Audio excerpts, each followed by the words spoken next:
Basketball is a collage of movement, shaped by dynamic action and intense passions. Played at its highest level, basketball becomes an inspired improvisational dance. Yet it's a simple game, available to everyone. The world has embraced basketball, of that there's no doubt. The reasons are both obvious and surprising. They connect basic physical instincts with some of the deepest, most profound parts of human nature.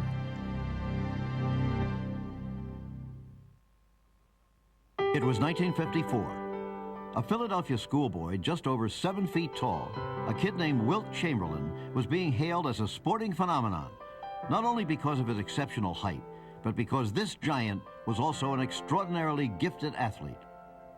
There had been giants in basketball before, but never anything quite like this. Wilt the Stilt Chamberlain would go on to rewrite basketball's record books. His famed 100 points in a single game may never be equal. But despite his incredible and undeniable physical talent, this 7 feet 2 inch black man performed in an era where his size and race were somewhat intimidating to the American public. He was awed, but not loved. In 1993, another black athlete, 7 feet 2 inches, entered the NBA with a fanfare unprecedented in the history of professional sports. Shaquille O'Neal, Shaq. In his first year as a pro, he'll earn in excess of $70 million in commercial endorsements alone. That's because Americans of all ages and races have fallen in love with him. His intimidating physical presence elicits not fear, but adoration. Size is what has come to distinguish basketball players from all other athletes. But with that size, the game demands an incredible grace. In some very rare cases, size has combined with grace and strength, been shaped by skill and intelligence to create something very special, a once-in-a-generation phenomenon. The deeds of Mikan, Chamberlain, Russell, and Jabbar bestowed regal greatness on the big man. These magnificent giants have become almost mythological in stature. Like the heavyweights of boxing, they hold a unique fascination for mere mortals. Like a race apart, we can only watch and elevate them to the pantheon of sports.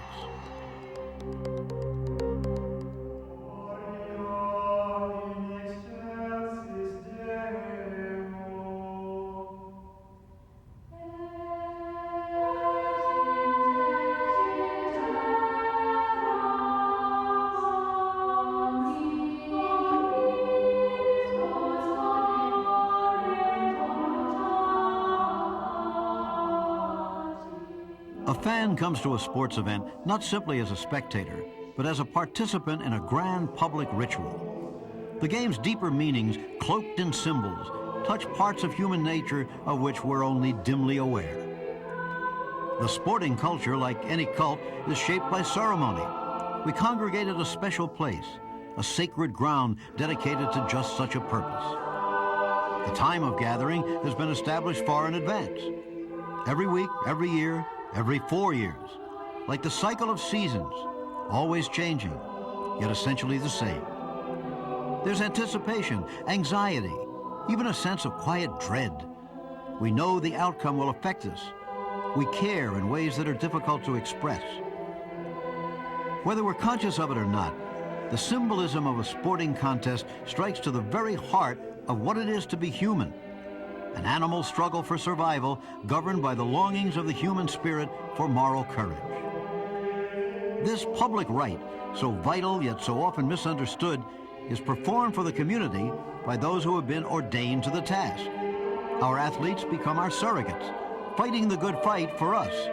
In a symbolic way, we entrust them with our souls.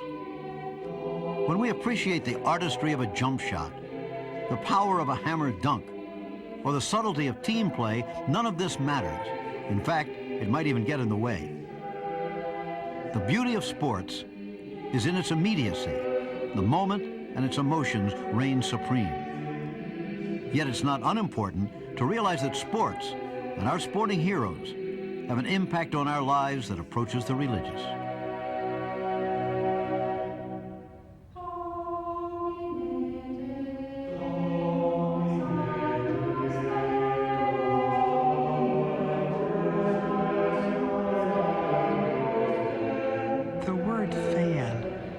original word back through the Greek for the word for temple. And in Greek worship, frequently those seized by a religious passion were fanatic. That is, they were moved by a spirit not their own, and not quite rational, not less than rational, if anything more than rational. But the holdover for that and the word fan today is that sports are a remarkably local thing. You do build up a loyalty to a school or to a city, to a locality, to a state, whatever. That means what happens to the team representing that happens to you. If they die, you die. If they win and act heroically, you feel like a hero. I mean, you just do.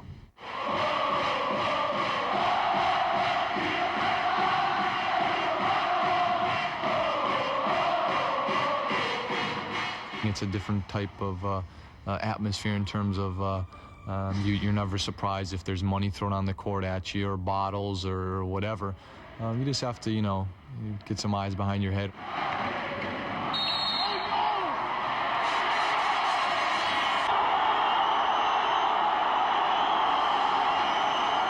Fans here are fans. And we were just played in Treviso, and these guys were throwing coins and paper and even spitting at you. I mean, this is like, they don't care. Death to your family. The passionate bond between fan, player, and the soil to which they are rooted is nowhere more evident than in the ancient Mediterranean land of Greece. We Greeks are a very passionate people who have great feelings about what we do. This is one of the characteristics that has given us the strength to achieve many things that are right and good. Without that passion, you cannot do much in this life that matters.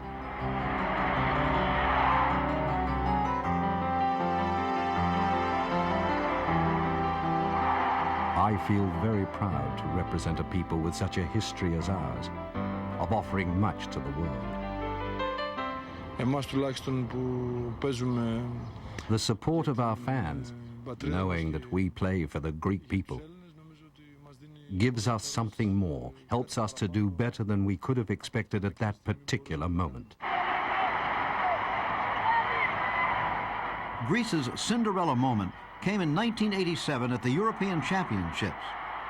After beating Yugoslavia in the semi-final, they faced the juggernaut from the Soviet Union, which was to win Olympic gold a year later. Yeah, beating the Soviet Union was something that none of us would imagine before the European Championship. We would be happy if we would win the 7th or the 6th place in the European Championship. But all that was about to change. With the score tied and only 20 seconds remaining, the Greek team carries its nation's hopes and pride up court for one final play.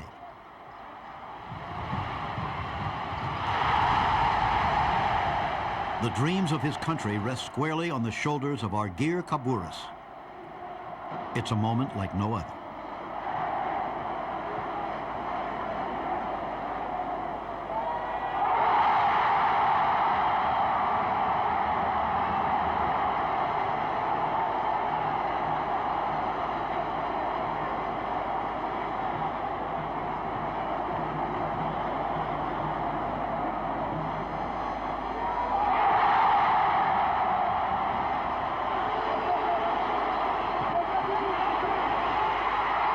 It was an unbelievable experience. After 5 years, I keep thinking every day, there's not even one day that I don't think about this final game.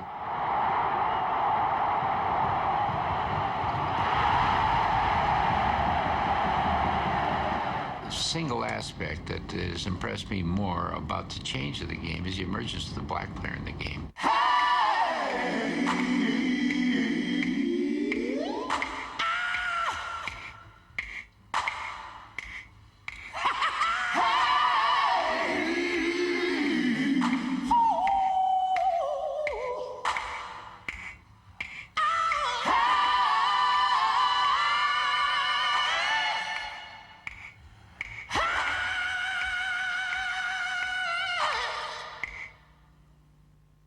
as a black man, I think we all can't lose perspective of because somebody sacrificed for us to get where we are today.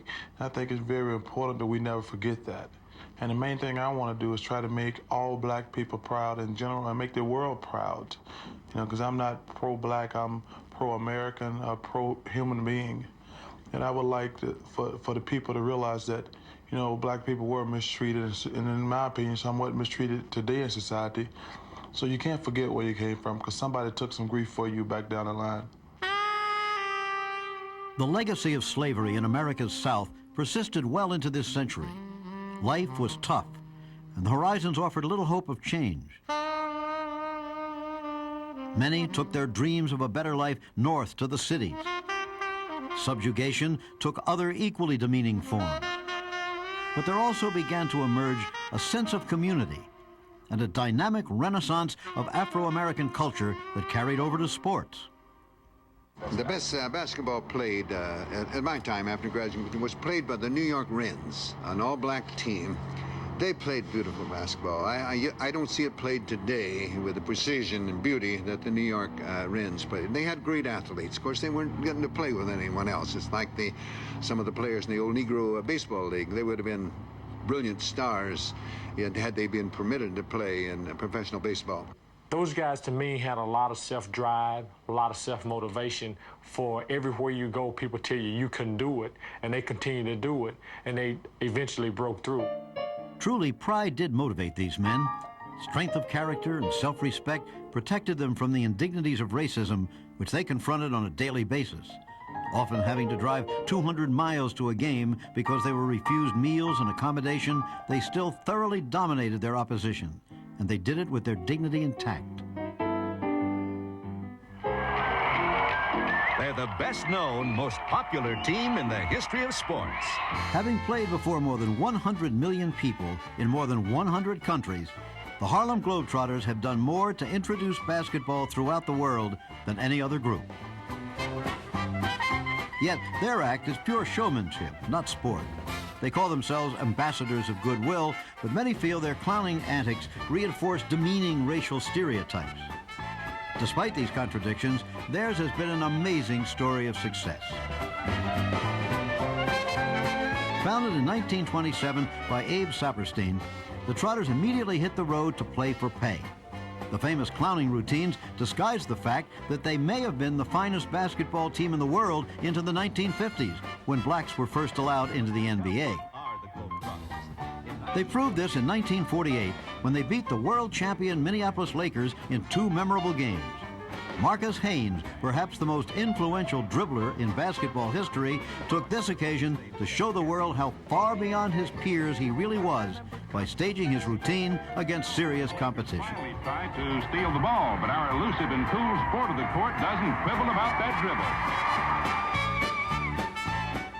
In 1950, the Globetrotters began to live up to their name in earnest. Playing up to 8 games a week, they took their brand of basketball to the world, and the world loved it. Everywhere they went, they were welcomed as gifted entertainers, skilled, athletic, and with an exuberant sense of fun that appealed to everyone.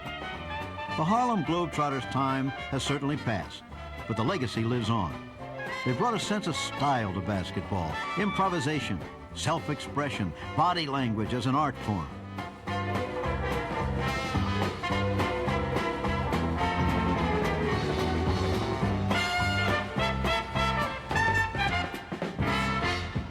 This tradition, which shapes mainstream basketball today, first took shape on the urban playgrounds of America. They're out on the parks, they playing, and it becomes about who can make the most beautiful move, but make the shot. You know, which, you know, so many people get caught up on is the guy made a super move, but he didn't finish the play. You know, that's where you got Michael Jordan being Michael Jordan, because he makes the great moves, but he makes the shot. Julius Erving, with Julius Erving, because he made the move and he made the shot. But I think that's the thing that, you know, that they brought to it, is that, you know, is that creativity that the game was really lacking at that time, and that great athlete.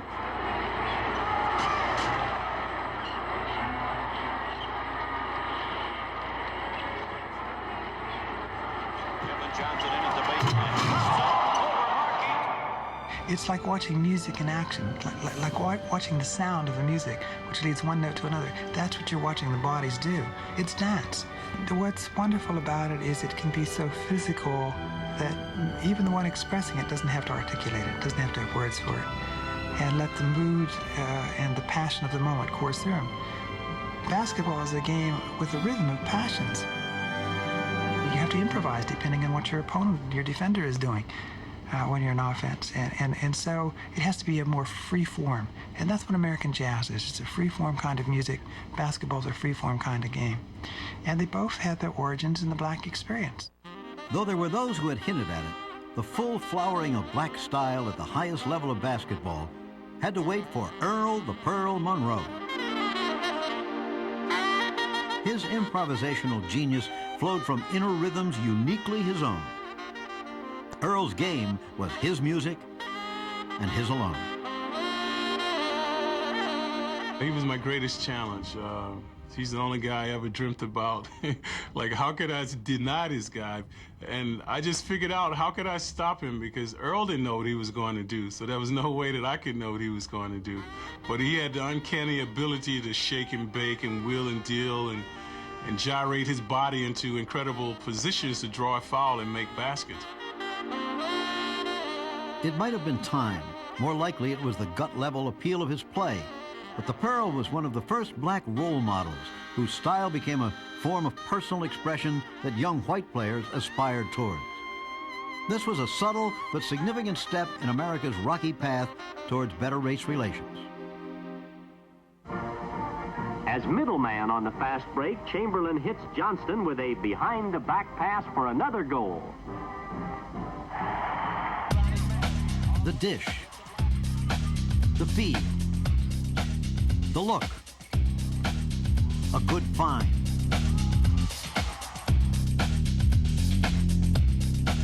Call it what you will, the pass hits the sweetest note in basketball song. No skill is more subtle, more exhilarating, or more appreciated than the pass. It's the bridge that connects, the thread that draws individuals into a group. It's the essence of team. Hit the open man is as much about attitude, a way of seeing the world, as it is a physical act. The great passer takes far more pleasure in setting up his teammates than he does in scoring himself.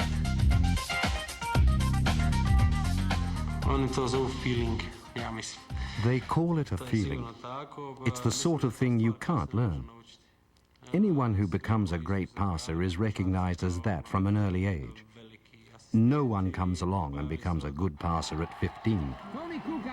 Shooting and rebounding, these are things that can be acquired through practice and perseverance. But being a passer is a natural gift. A basketball game moves so quickly. Passing lanes open and close constantly. The geometry of the court is always in flux. It's a game of instincts. There's no time for conscious thought. And it's when the great player allows his intuition to guide him that he truly transcends himself.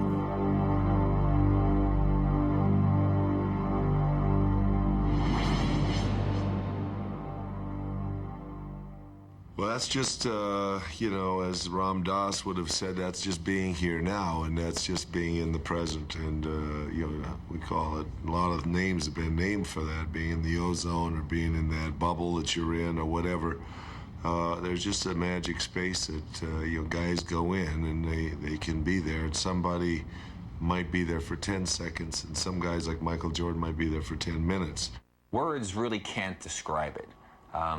I really couldn't do justice to the feeling that you have inside, to the confidence level that you achieve. I mean, yes, if you're a really outstanding player, you have great confidence to begin with. You can't be successful in anything in life without confidence. But there are those times that you go beyond even those boundaries, and you just seem to reach this level where everything works. And there aren't words adequate to describe what it feels like when you're there. It's just a simple situation where you believe that you can do anything that you want to do when you're out there on the court and it's going to work? I think it's concentration. I think it has to do with your level of concentration. If you hear great players, I've heard great players in all sports say this, that when they're going good, everything is in slow motion for them. In passing the basketball, I think that only happens to players who have the innate ability to see the floor really well. You can teach someone to pass, but you cannot teach somebody to see. You either have that ability instinctively or you don't have it. You just know that you see things created happening in front of you, and it's just something that, like that, you know that if I throw the ball now through this little hole here on a bounce pass, that this guy who's running on the right side is going to be in the exact same spot to catch that ball. And you see those things, and you can do those things. And most players can't do that. And that, in conjunction with getting to that zone, makes for some very, very exciting situations. You know, that's why it's wonderful to watch guys like Magic and the great players who have this innate ability to do some of the things that they do. With a simple flip of the ball, the all-time NBA assist record is broken. The special aura surrounding the assist has to do with what it represents. It's about sharing, about seeing in others the beauty of their gifts and helping them to display themselves at their very best. It's the art of 1 + 1 making 3. Irvin Johnson has shown an understanding of the past and its deeper meanings more sublime than any basketball player before him. That's why they call him Magic.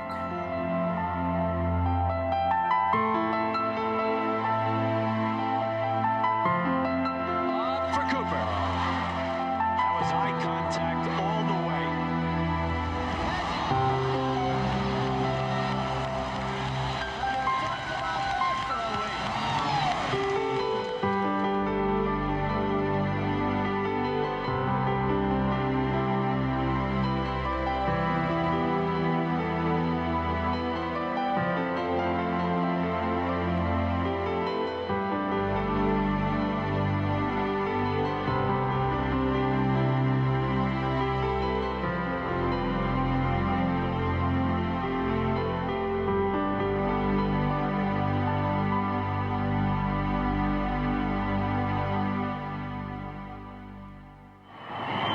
Clock shows 3 seconds.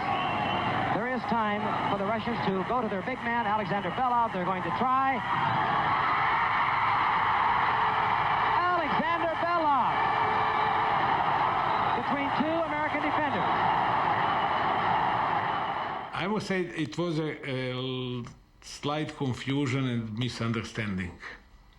When Dr. Jones died, I sent 2 people to tap the earth to make sure he was in there.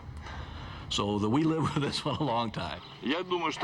We had a group of players who I'd call a bit crazy. We didn't care who we were playing. We never showed any fear and looked them straight in the eye. And it was the most incredible thing I'd ever seen and experienced in a basketball game. And, you know, to this day, I can't believe it.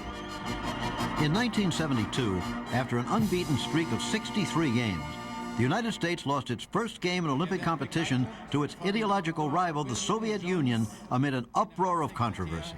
The American players voted to refuse their silver medals. They believed they'd been cheated. But the full story began long before those fateful 3 seconds of controversy. We had, I think, a total of about 4 weeks practice. Which, when you look back at it, and after my international experience, it's amazing that we even believed that we should win against some of these teams after being together for only 4 weeks. We really did not know how tough those guys were.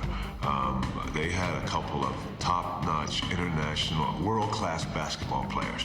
And aside from that, as a team, they were a machine. I mean, they had played together for years and years and years. And I think we probably were not as relaxed as we should have been, or else we might have been able to take advantage of our speed more so than we did. But as a result, we were in a kind of a controlled type game where execution was vital. And for the first half, at least, they executed to perfection their game plan, and we struggled with ours. Going into the locker room down 26-21 at the half, the Americans realized a gold medal was not a foregone conclusion.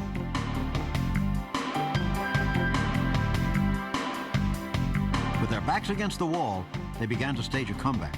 It came more out of desperation and our own undying spirit. You know, I don't know if it was youth or an American spirit or whatever it was, but at some point during that game, we realized that if we didn't pick it up, we were going to get beat. We just kept looking at each other with like bewilderment on our faces, like, you know, when are we going to get going? When are we going to start playing?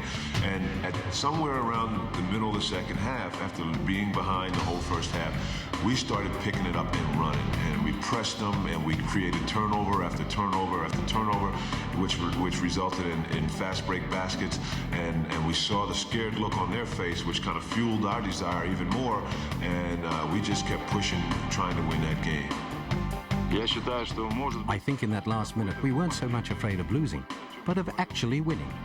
That's why we lost our lead. And it all came down to the last minute of play where we were behind one and we created another turnover, and we started off in transition towards our basket with the time running down. 4 seconds. Doug Collins goes into the basket support. Doug Collins going up with number 6, second Delanese. So much attention has been focused on the American sense of outrage about this game that the Soviet point of view has rarely been considered. Basically, it was a tragedy for me. The long path that I had taken to that victory, as a person, as a sportsman, was almost all over, taken away in one split second. One bad pass by Alexander Belov, intercepted by Collins, who got 2 foul shots. Talk about grace under pressure. Whatever Doug Collins might do with the rest of his career, he earned the enduring respect of his countrymen when, with national pride at stake, a confident 19-year-old towed the line. He was the 3rd leading scorer in the nation. This place goes insane. He was never going to miss those free throws. We never saw the official indicate that foul, but Doug Collins has perhaps won the game. 2 seconds. But then a sequence of events began which has shrouded the basketball world in confusion and controversy, intense passions and debate for more than 20 years. Our Russian official and Hank Iba were yelling at each other, and Bedlam has taken over here at the basketball hall. The United States leads... To the best of my knowledge, Vladimir Kondrashin, the Soviet coach, called a timeout, and evidently the buzzer did not work. At that time, you called timeout by a tag, which was a light that went to the scorer's table. Many viewers fail to understand that at that time in international competition, the coach and not the players called the timeout. As subsequent material will reveal, it's the legitimacy of this timeout which is the only genuine area of controversy. Though mistakes and misconceptions were to follow, a dispassionate perspective 20 years after the fact will show that confusion ruled the day.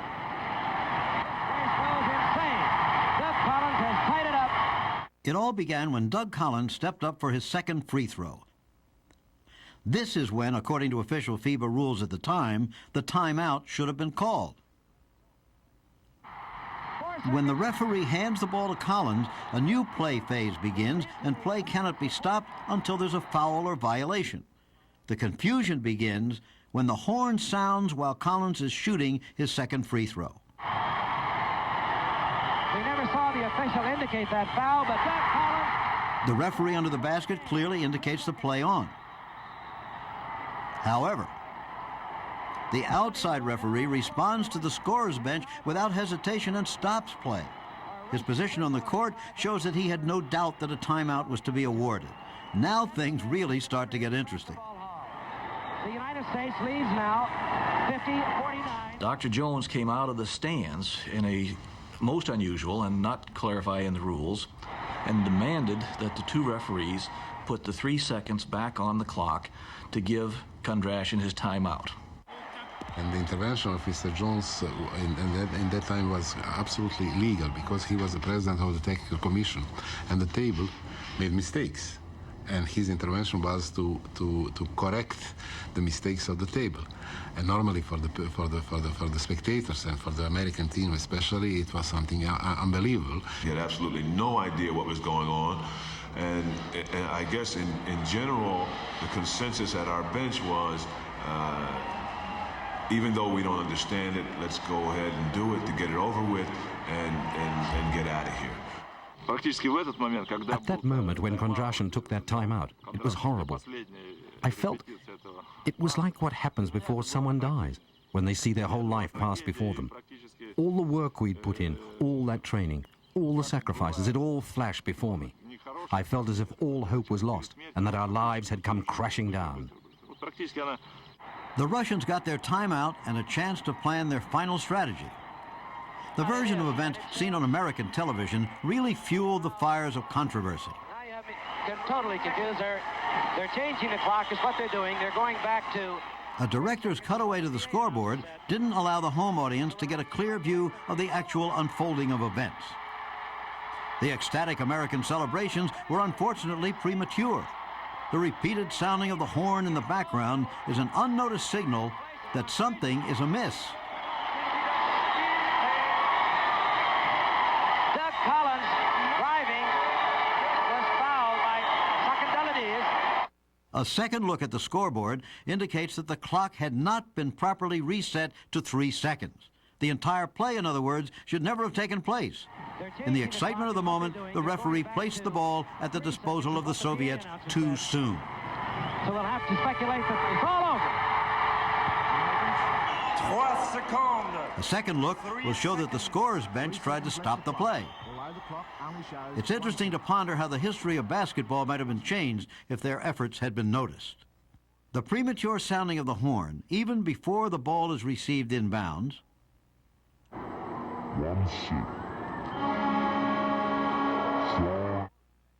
and the desperate gesturing at the scorer's bench indicate that they were aware of the mistake that was occurring, even if nobody else in the arena seemed to be. There are another 3 seconds less. The American celebrations are cut short as the clock is wound down to 3 seconds. The clock back down to the 3 seconds. From this point on, a series of widely shared misconceptions cloud most people's interpretations of the final historic play. The second time, the referee waved our player, who was Tom Burleson, 7'4", back from the entrance line. It was in fact Tom McMillan and not Burleson, and the video evidence clearly shows that the referee properly indicated the plane of the baseline that Tom McMillan could not cross. For some reason on this play, McMillan chose to step back and not contest the inbounds pass as he had done earlier. Adeshko had, by normal standards, 3 violations on the play. Stepped over the line. For the Russians to go to their big man, Alexander Belov. As can be seen, Adeshko's foot is close but does not touch the baseline. His right foot crosses the line only after he's released the ball. The 3-second count goes on immediately upon the referee handing the ball to the throw-in person. In question here is the 3 seconds in the key rule. Not only would the 3-second count have to be extremely quick, but from the momentum of the bodies, it appears that Belov started well outside the key. Ivan Dideshko threw the ball to Alexander Belov, who charged at least one of our 2 players, Kevin Joyce. Clearly, Kevin Joyce passes behind Belov. No blame should be laid on anyone for this play. It was just a supremely athletic effort by Alexander Belov. Alexander Belov! Just 4 years later, this Soviet hero was to die mysteriously in a Soviet prison after being detained for smuggling blue jeans into his country. Like I said, I think it showed the other teams, other countries, that you could beat the Americans. Everyone thought it was impossible to win. They had this aura of invincibility. Sure, it was hard playing against them, but if you got a few crazy guys, like I said before, then anything's possible.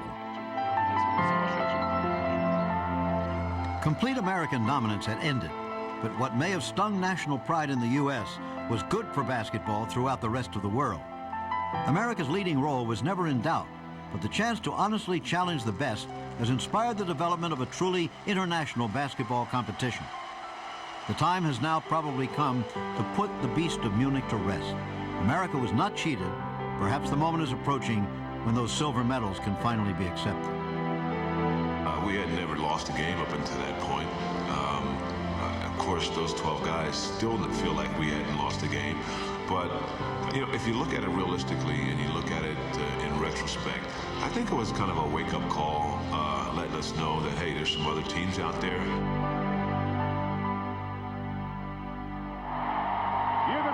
In Montreal, America's dreams of revenge against the Soviet Union were not to be.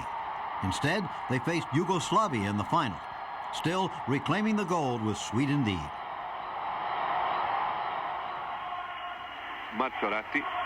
The boycott-plagued Moscow Olympics was a major disappointment for the home team, which finished an embarrassing third.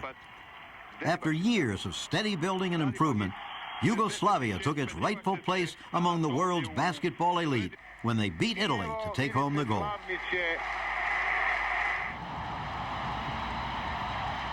In Los Angeles, politics intruded once again.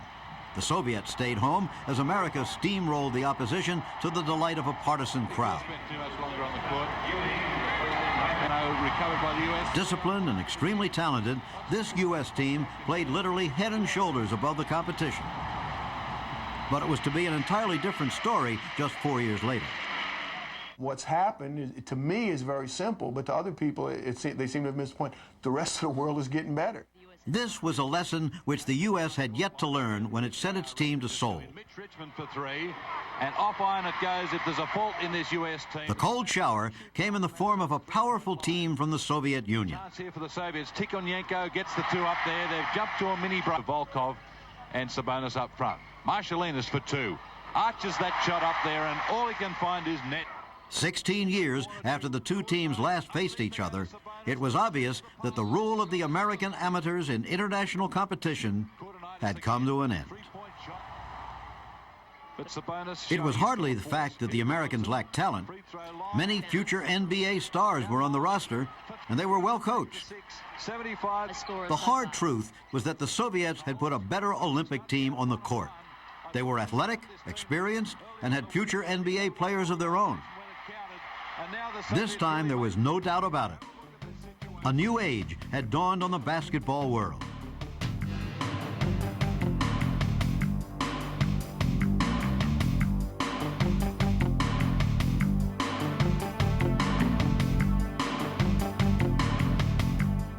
The distance international basketball had traveled was there for all the world to see in the gold medal game. A talented Yugoslavian squad, which had beaten the Soviets in the preliminaries, wasn't about to roll over.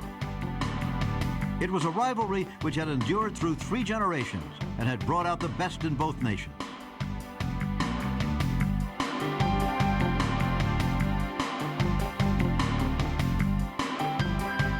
This latest group of Yugoslavs was young, spirited, and extremely creative.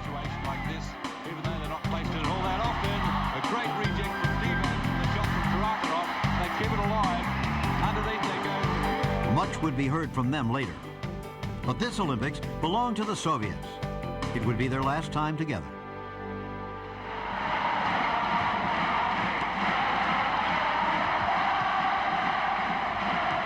Rome, 1991, and Yugoslavia prepared for what would be their final game. The country, composed of 6 separate republics, was poised for civil war, yet its team had never been more unified. They strode across international basketball as world champions. The signature of the Yugoslavs was always the style with which they played. Creative, athletically gifted, and most important, extremely team-oriented, the Yugoslav basketball players represented what was best about that troubled former country. They had the wisdom not to let their differences divide them, but to make them stronger. The Yugoslavian success story didn't come about by magic. Kreni, ispruži ruke Vukašine. Nenade, ne spuštaj ruke, kreni. Their rise as a basketball power was a result of that tried and true formula, dedication plus hard work. Young players are developed within the club system, where they receive basketball instruction up to 4 hours a day, 11 months a year.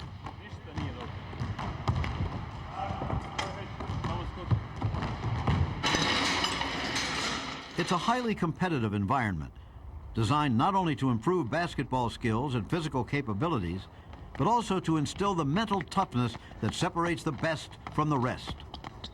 68 points each. In the crucible of the European Club Championships in 1992, this approach proved its worth for the underdog Partizan of Belgrade. Movement. 13 seconds. Jefresa goes up. Oh, Jefresa's got it. And they're ahead. 70. And watch this. The final seconds. 4 seconds to go. He's hit it. And is that the three-pointer? It is. It's 71-70 and the clock's gone down. And Partizan have won it. And Djordjevic. How fitting it was that Alexander Djordjevic should score that three-pointer. I just knew that it's gonna be me because I'm the captain. I'm probably the leader, and this is my team. I put a lot of me in this team. I just knew it was gonna be me. Away, and he took the shot and he got his three. On the paper and in the newspapers and the press, and they were #1 ranked. They're only ranked. We were 16, but that's only on the paper. When you come to the court, just prove me that you're better. And I don't, and any of the Yugoslavian players. Well, I don't want to say he's better and just surrender. You know, no, you gotta prove that.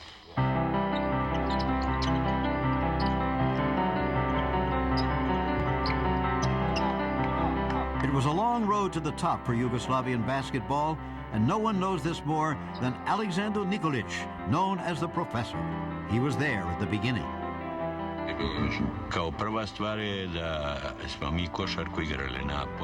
Well, firstly, we played basketball outdoors. We didn't have any gyms to play in, and it was only during the 60s that we started playing the championships indoors. Until then, in the summer period, the championships were played outside from April to October. The rise of Yugoslav basketball was very fast. At the European Championships in 1949, we finished second to last. Only Albania was behind us.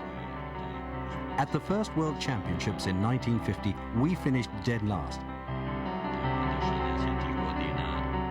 But 3 years later, at the European Championships in Moscow, we finished sixth, and so the rise began.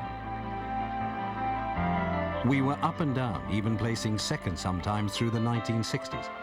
And then at the '68 Olympics in Mexico, we surprised everyone and took the silver medal.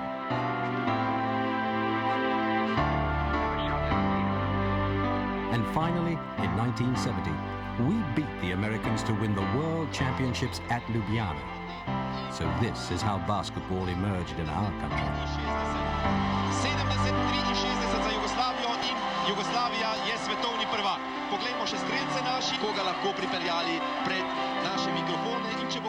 One of the reasons why basketball in Yugoslavia was so good and so exceptionally good is that that's the place where you have very strong-headed people who have great emotions, but they also have the size and the spirit. So they have the size of, let's say, northern people, but they have the spirit of Mediterranean people. Imagination existed in our people. Through Zadar came the special way to play also on techniques, not on the muscles. From some other places like Split, you use the muscles. From Belgrade, you had a combination of the tactical basketball, which was much more present. So when we put all of that together, we've really got something amazing going. Basketball has not been developed from America and then put or forced upon the people.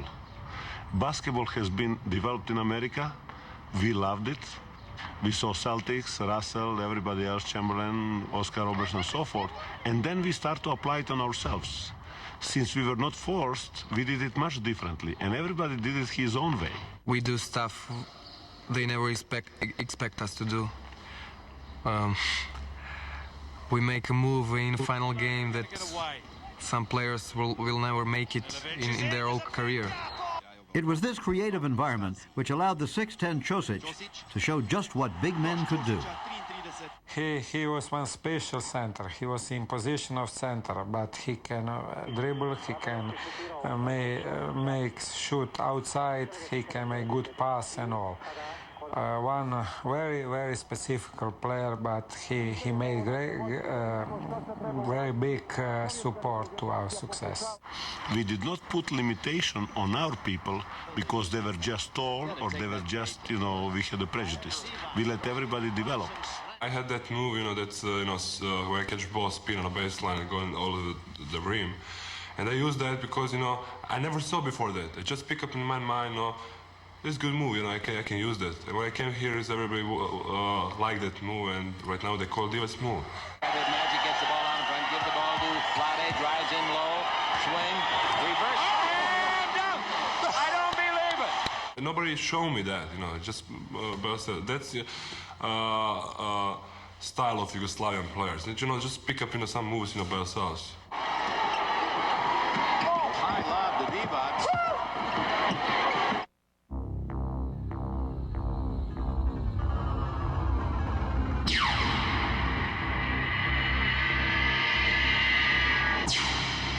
With the first pick in the 1991 NBA draft, the Charlotte Hornets select, with the third pick in the 1991 NBA draft, the Sacramento Kings select, with the fifth pick in the 1991 NBA draft, the Miami Heat selects.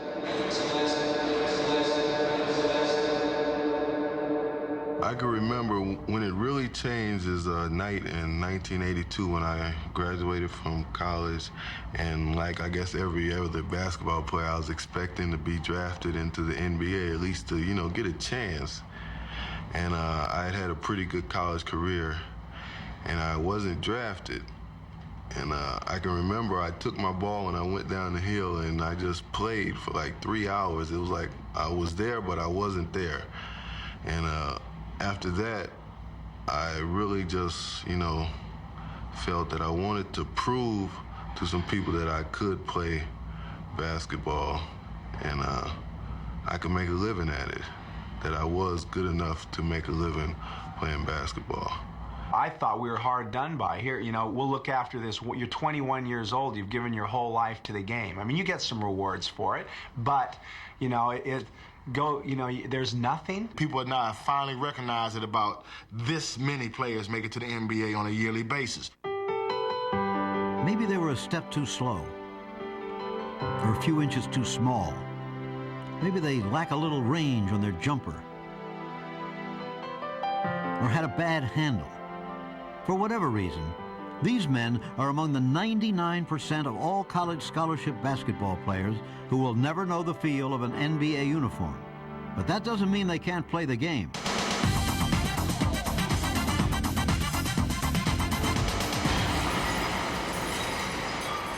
I mean, for me, growing up, I was good enough to make the NBA. I just got a permanent injury. It's called not being good enough. But for me, it's great because I was able to get into coaching, which is the next best thing. I mean, I still get the camaraderie with the guys. I still have a chance to laugh and to joke, and I still get to be around basketball. And there's no other place and no other thing that I would like to be around on a daily level than basketball. Most of them you've probably never heard of, but like an army of ants, their impact has been profound. It's amazing the number of American players that play all over the world today. The influence of the American player, his style of play, his knowledge of the game,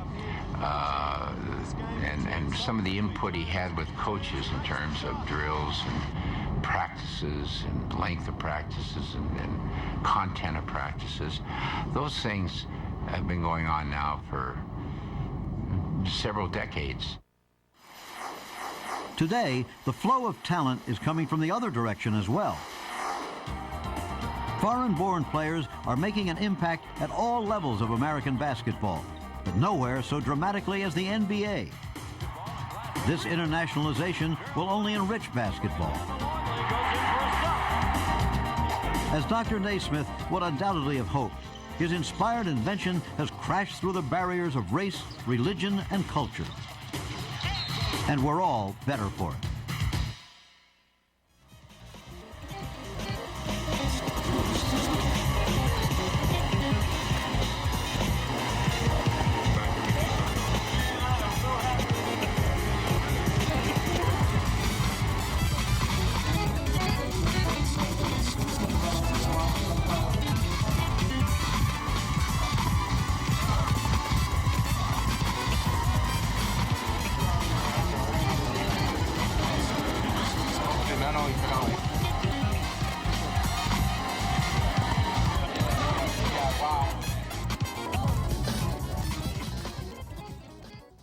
Una altra pregunta pel senyor Michael Jordan, micròfon número 1. Microphone number 1.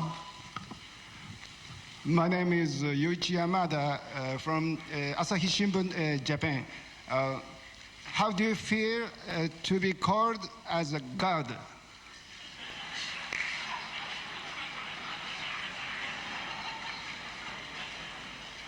Well, actually, I've never seen a god, so I don't know exactly what they act like.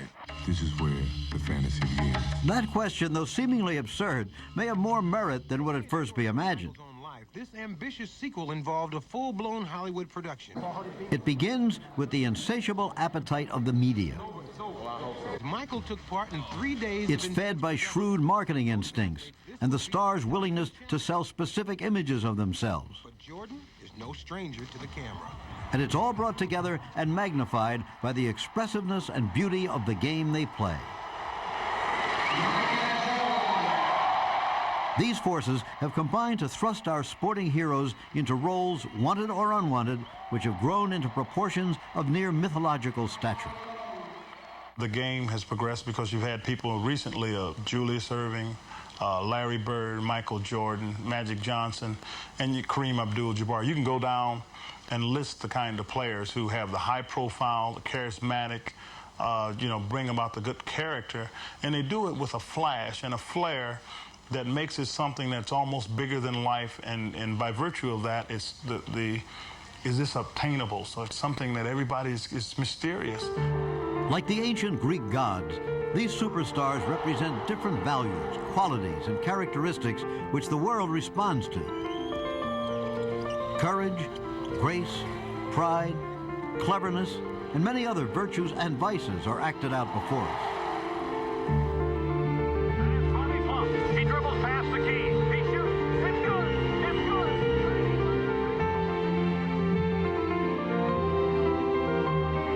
The same has long been true of local heroes as well. Deep meaning is invested in their actions. The values which they represent, how they conduct themselves in the heat of competition, becomes a touchstone for their fans to refer to. Their response, whether it embraces or rejects, does much to reveal the true nature underlying a society and the individuals within it. That hardwood court becomes a mirror, not just of our personal secrets, but of our common dreams as well. Nothing brings people together like their team. All the barriers collapse in the headlong rush to be part of something greater than ourselves. To experience a oneness of spirit with others that's the height of exhilaration. When Naismith envisioned basketball, not only did he not envision the third dimension, at one point he said, basketball is not a game that can be coached. He said that it is a game that should be played.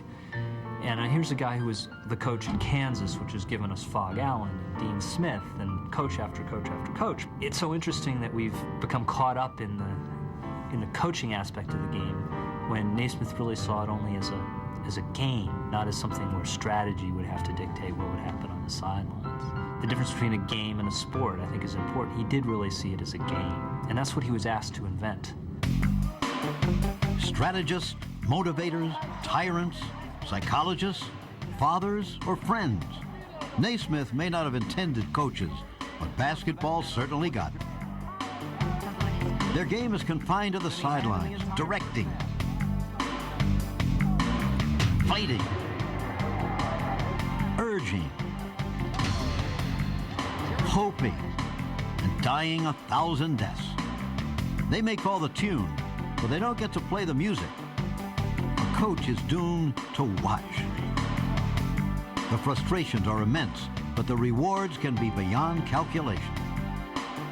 When you're able to work with a great teacher, as all top coaches are, at an early part of your career, that the foundation carries on for the rest of your life, and you're able to take the teachings of how to develop skills, how to become a great basketball player, and apply it to anything else you do in your life. Teachers do have influence. I became convinced of that they do have influence. And as a coach, I was a teacher. That's all I ever considered myself. My last year of coaching, I loved practices. I loved to teach. You knew in your heart that your coach was not going to tell you something wrong on purpose. What he said was like that preacher. I really thought that you could not eat ice cream during the season. It would mess your game up. You couldn't eat candy. You couldn't eat sweets. We really thought that was the gospel, but simply because he was an individual who we spent a lot of time in the gyms with. I mean, he was our surrogate father, if you will.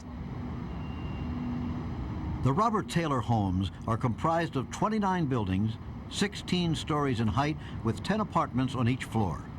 Close to 20,000 people are crowded within an 8-block area. The south side of Chicago is a tough part of town. Poverty, unemployment, and the associated high crime which plagues the urban centers of major cities.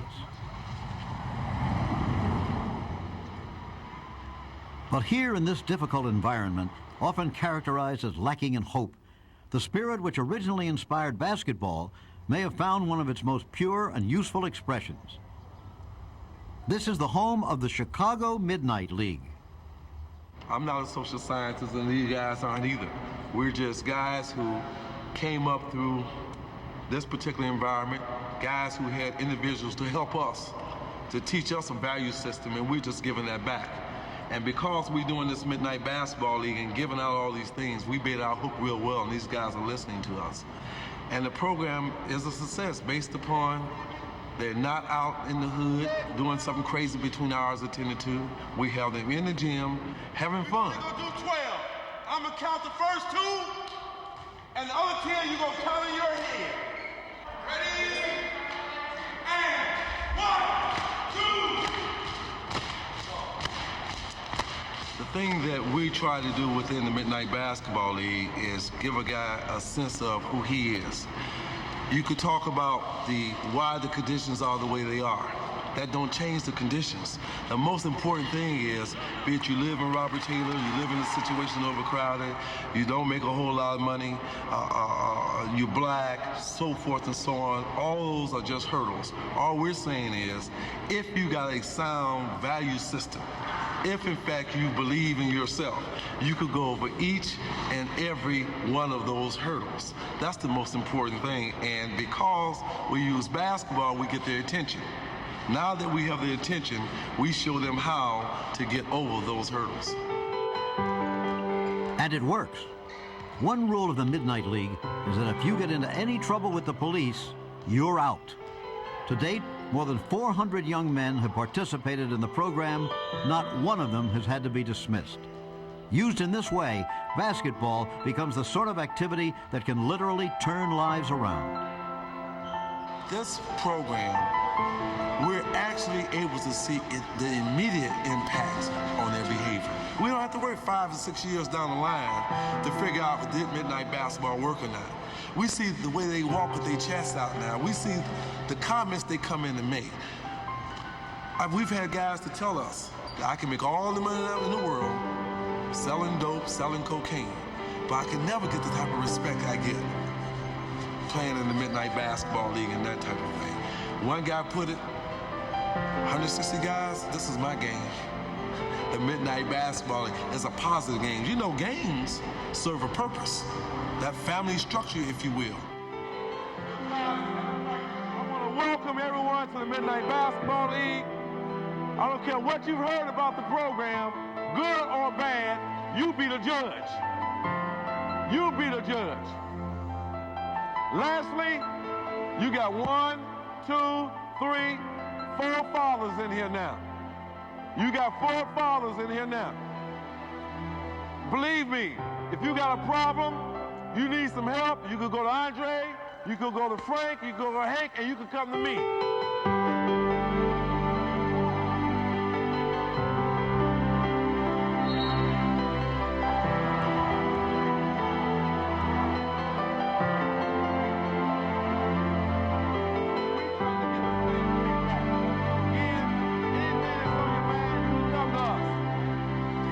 With men like this spreading the gospel of his game, you'd have to think that Dr. Naismith would smile on the road basketball has traveled in its first 100 years.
If you happen to miss part one of the story of a game, you haven't seen the inside story on Dr. Naismith and his path to invention, the Dream Team, Jordan, the ultimate competitor, and the dunk.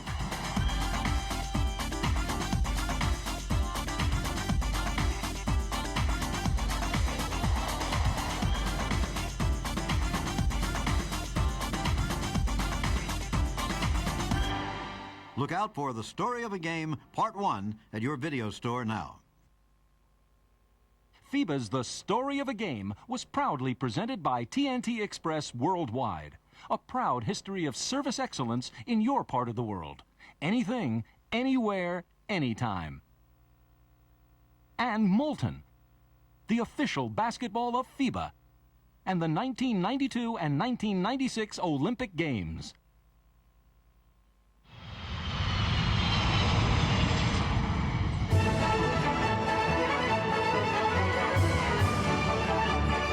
TNT Express Worldwide, a proud history of service excellence in your part of the world. Anything, anywhere, anytime.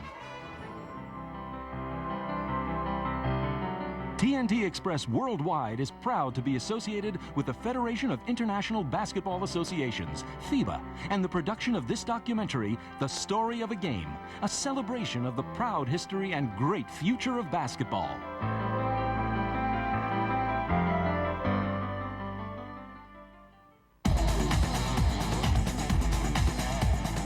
Molten Basketballs, exclusive official game ball through 1998 for FIBA-sponsored events, including the World Championships and the Atlanta Olympics. Molten is the world's largest athletic ball manufacturer. Molten is thriving with its global manufacturing network. Molten, the official ball of FIBA and the 1992 and 1996 Olympic Games.